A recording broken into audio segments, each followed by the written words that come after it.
Rakyat menggugat. Membaca 1 Raja-Raja 12 ayat 1 sampai 24. Bagian kedua.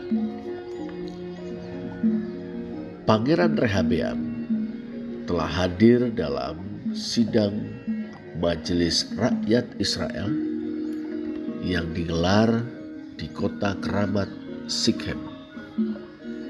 Di situ ia berjumpa dengan Yerobeam, pelarian politik itu.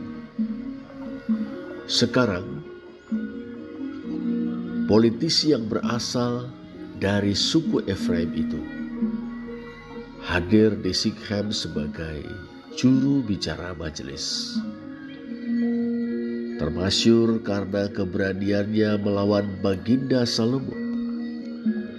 Tokoh oposisi itu menikmati popularitas di kalangan orang Israel yang sudah jengah dengan keadaan. Sejatinya, Yerobeam berambisi menjadi raja.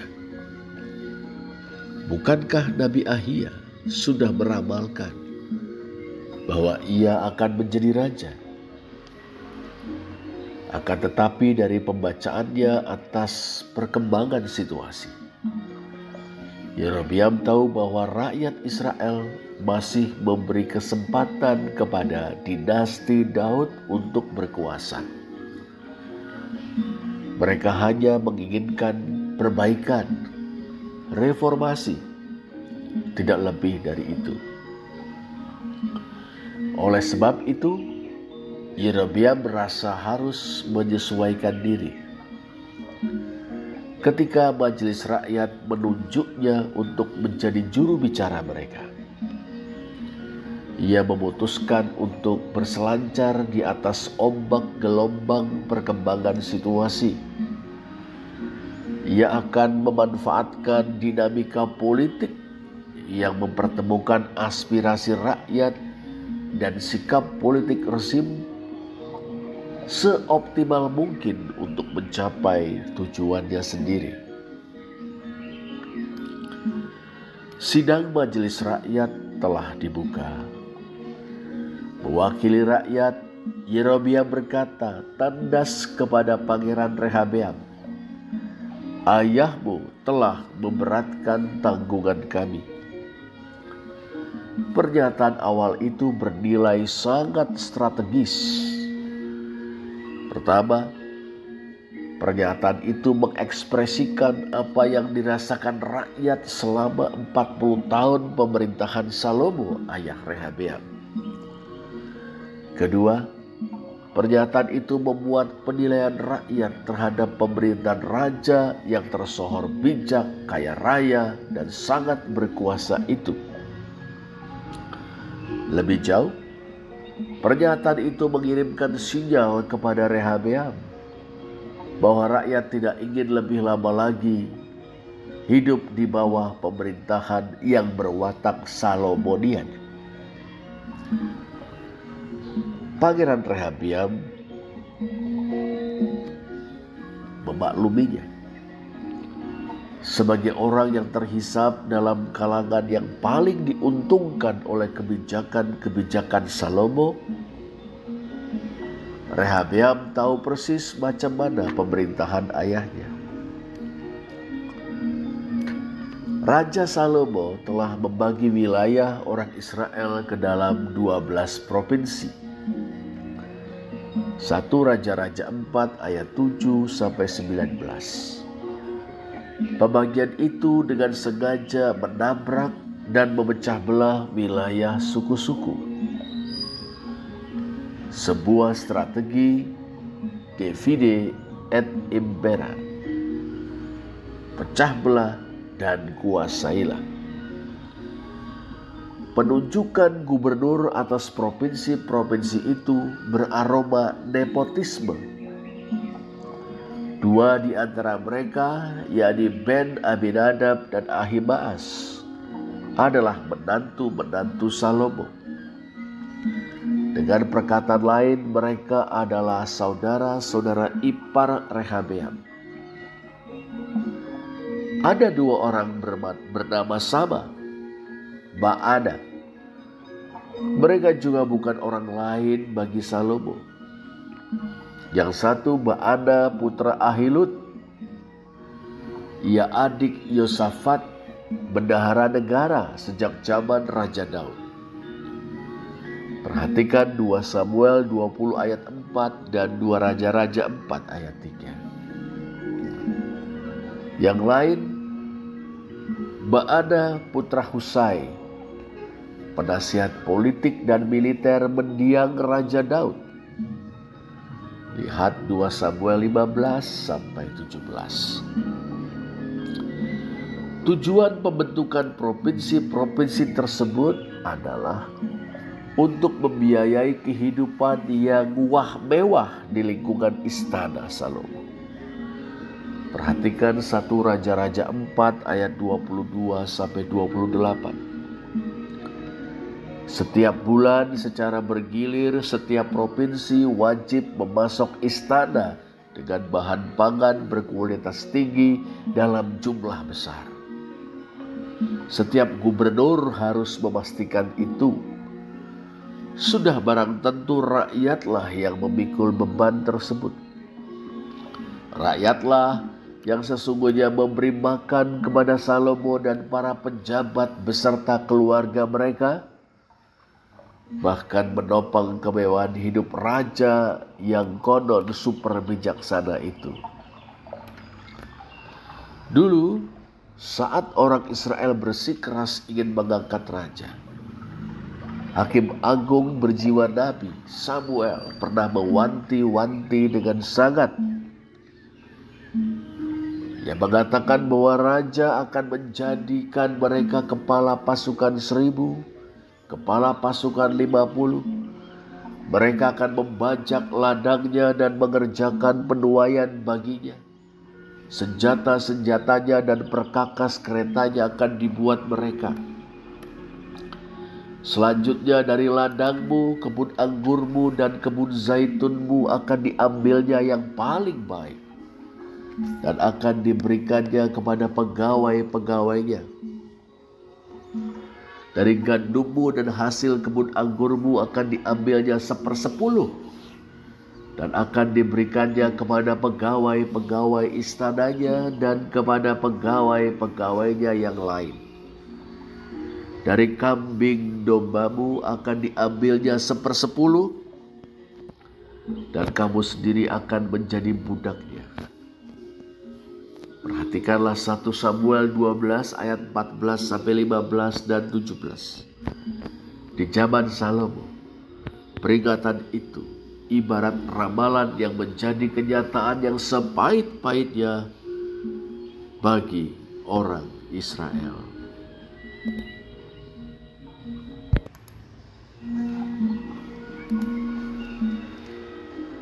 Raja Salomo gemar mengadakan proyek mercusuar.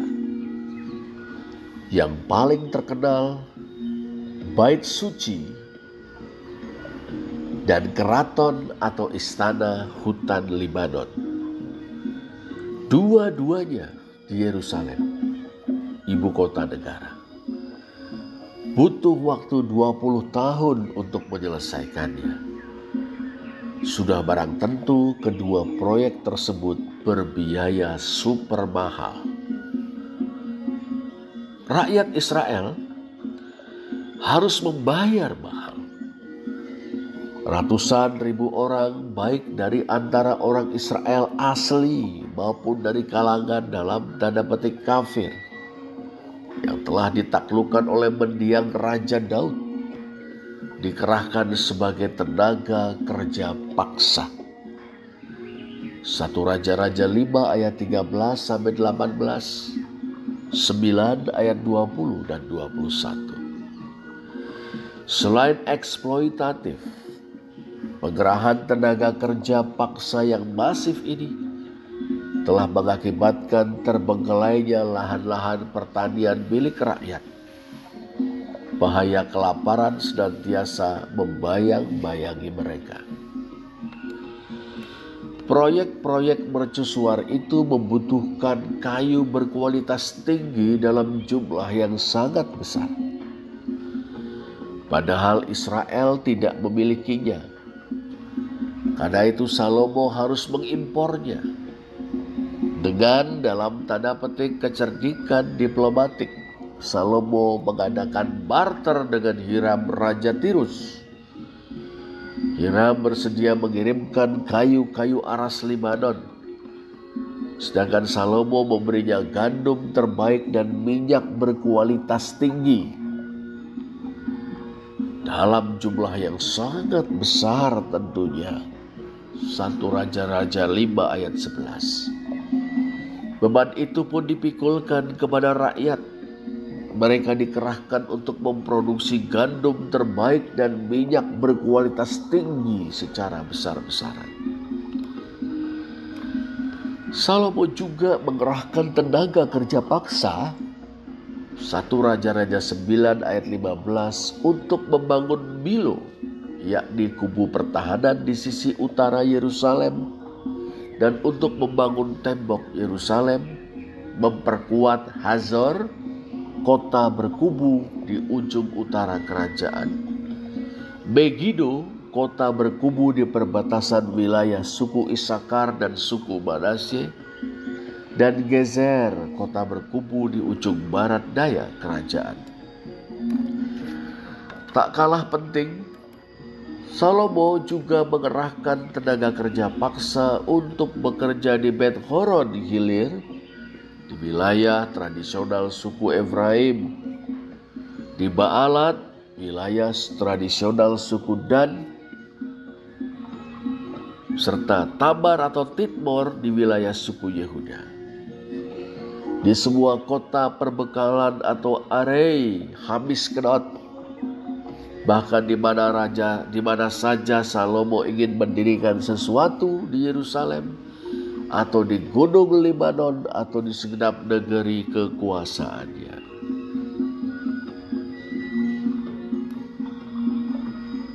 Untuk keperluan memobilisasikan rakyat untuk melakukan kerja keras, Salomo telah menunjuk seorang menteri tenaga kerja yang sanggup bekerja dengan efisiensi yang sangat tinggi.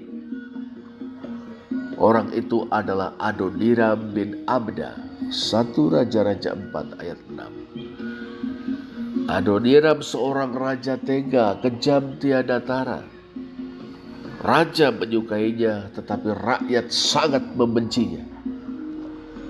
Demikianlah bagi orang Israel, Raja Salomo adalah bapak pembangunan dalam tanda petik, yang cerita suksesnya didasarkan pada eksploitasi de long par long, atau pengisapan manusia oleh manusia dengan cara yang sangat brutal.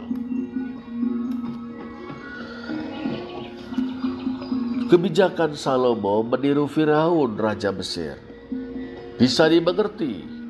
Mungkin ia ketularan putra dewa matahari itu. Toh Salomo telah menikahi putri Firaun dan menjadikan sang putri permaisurinya. Seperti kebiasaan para Firaun, termasuk Firaun yang ratusan silam pernah menindas bangsanya, Salomo gencar mendirikan kota-kota perbekalan. Arei Hamiskenot, 1 Raja-Raja 9 ayat 19, bandingkanlah dengan Keluaran 1 ayat 11. Adapun yang dimaksud dengan kota perbekalan adalah benteng yang digunakan untuk menampung hasil pengumpulan pajak di suatu wilayah. Namanya benteng. Kota perbekalan juga berfungsi sebagai markas tentara. Jagoan-jagoan berseragam itu dikerahkan untuk mengumpulkan pajak dan memastikannya aman sampai disetorkan ke pusat. Di samping tentara ada juga kereta-kereta perang dan kuda-kuda tempur. Jadi kota perbekalan adalah garnisun pasukan kavaleri. Tak heran bila kota-kota perbekalan disebut juga dengan kota-kota kereta perang atau hareke, atau disebut juga kota-kota orang berkuda haparashim. Untuk mengumpulkan pajak dalam rangka membiayai dalam tanda petik pembangunan nasional, Salomo membuat dirinya nyaris sama dengan perampok. Pajak dikumpulkan dengan mengerahkan tentara. Untuk mengamankan hasil pengumpulan pajak, ia memperlakukan rakyatnya seperti perampok. Tentu saja ia merasa perlu mengantisipasi kemungkinan terjadinya aksi sepihak, yakni gerakan rakyat yang menyerbu kota-kota perbekalan karena kesengsaraan tak tertanggungkan akibat pengisapan dan penindasan brutal yang mereka alami. Dulu Yehuda via Musa atau melalui Musa Yahweh melalui Musa membebaskan orang Israel dari kezaliman Firaun yang memaksa mereka mendirikan kota-kota perbekalan di Mesir. Sekarang Salomo mengcopy paste gaya Fir'aun, memaksa orang Israel mendirikan kota-kota perbekalan di negeri mereka sendiri. Lagi suatu ironi. Sekarang lanjut Yerobeam penyambung lidah rakyat Israel kepada Rehabeam. Ringankanlah pekerjaan yang sukar yang dibebankan ayahmu, dan tanggungan berat yang dipikulkannya kepada kami, supaya kami menjadi hamba-Mu. 1 Raja-Raja 12 ayat 4. Ada 2 atau 3 persoalan yang menjadi ganjalan di hati rakyat yang membuat mereka jengah terhadap dinasti Daud. 1. Pekerjaan yang sukar yang dibebankan ayahmu kepada kami, itulah kerja paksa. 2. Tanggungan yang berat yang dipikulkannya kepada kami, itulah pajak yang gila-gilaan. Kita biasa menyebut kedua hal itu eksploitation delong parlong, pengisapan manusia oleh manusia. Cekaos atau pendeknya eksploitasi atau penghisapan. 3. Pengisapan itu dibuat efektif dan diamankan dengan ujung tombak dan pedang alias penindasan oleh alat-alat kekerasan negara. Jadilah penghisapan dan penindasan. Dalam pada itu, jelas pula bahwa rakyat masih sudi memberi kesempatan kepada dinasti Daud untuk memerintah mereka. Syaratnya ringankanlah. Dengan perkataan lain, kami bersedia menerima pemerintahan-Mu atas kami, tapi akhirilah pengisapan dan penindasan Salomonik terhadap kami. Rakyat yang telah sangat tersakiti masih bersedia membuka hati. Tapi bagaimana dengan kaum penguasa? Rehabeam tersudut. Ia mendapati dirinya dalam situasi dilematis. Ibarat buah si malakama dimakan ayah mati, tidak dimakan ibu mati. Bila menolak mengakhiri pengisapan dan penindasan Salomonik, orang Israel tidak akan mendukungnya menjadi raja Israel Raya. Tapi bila mengakhiri pengisapan dan penindasan Salomonik, ia akan kehilangan sekian banyak hak istimewa yang selama ini dinikmati dinasti Daud termasuk dirinya. Samping itu, apakah faksi-faksi penguasa tidak akan bangkit melawan bahkan menggulingkan Rehabeam? Ini gawat, sungguh gawat. Pangeran Rehabeam tidak bisa segera menjawab tuntutan rakyat. Ia butuh waktu untuk berpikir. Ia perlu berembuk dengan para penasihat politik yang ada di kubunya. Ia tidak mau salah langkah. Maka berkatalah ia kepada majelis jemaat, majelis rakyat. Pergilah sampai lusa kemudian kembalilah kepadaku. 1 Raja-Raja 12 ayat 5. Syukurlah majelis rakyat bersedia mengabulkan permintaan itu. Masih sangat panjang kesabaran rakyat. Sidang pun diskors, dilanjutkan lusa. Sejak sekarang sampai 2 hari ke depan adalah detik-detik yang menentukan bagi masa depan dinasti Daud dan negara Israel Raya. Semua menanti dengan segenap kewaspadaan. Bersambung.